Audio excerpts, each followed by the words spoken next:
Hi everyone and welcome back to the Stars UK YouTube channel. I'm joined by Grace from TriDri today. Thanks for joining me. Thanks for having me. And today we're going to be talking a little bit more about some of the common questions that your customers ask you around printing on some of your products. What's the most common question or most common product that you would get printing questions on that we can help with? So it's probably one of our best sellers. So our best seller, our TRO10, this is our 50, the long sleeve version of it. Basically, they are 100% polyester and super lightweight. That's probably one of the biggest questions we get, how to not leave press marks on it. So the biggest things with that would definitely be the pressure of the heat press when they're fusing and the temperature. Our UltraColour transfers, which is the transfer that is on here at the moment, fuses at 120 degrees. So that's quite a low temperature for an application to take place as opposed to 160, 170. By bringing that temperature down, it just reduces the chance of the scorch mark happening on the garment. And the pressure is another big one as well. If you overpressure the garment, the chances of it scorching are a lot higher.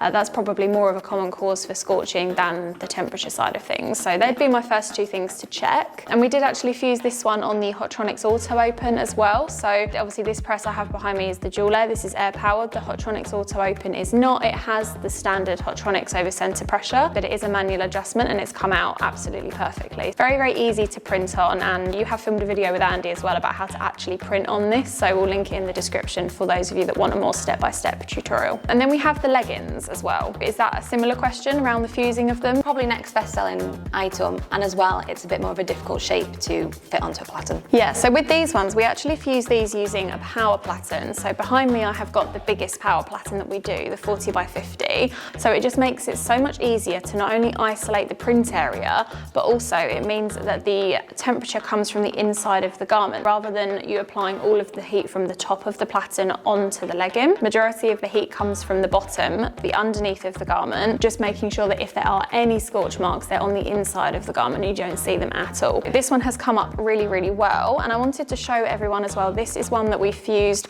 before you came in. We did a bit of testing and we've industrially wash tested this 70+ washes and it looks perfect. So these are the ribbed versions of your leggings. What are the codes for these? So we've got the 304s, which are the performance leggings but with a mesh pocket, and then we have the TR211s. Yeah, so two very different finishes of leggings in terms of the material. This one's very soft and flat, whereas this one has, still very soft, but it has the rib finish to it. A question that we get quite a lot when it comes to rib leggings is how does the transfer hold up during the wash testing? Because obviously it's a slight raised area. There could be a possibility of water coming up underneath, but the UltraColour transfer that we have applied here has lasted perfectly well, the 75+ washes. And again, we have filmed another tutorial on how to apply to ribbed leggings as well. So if any of your customers have any questions, they can always go and watch the tutorials. That's basically how we do it. Thank you very much to everyone for watching, and don't forget to like and subscribe for more content like this.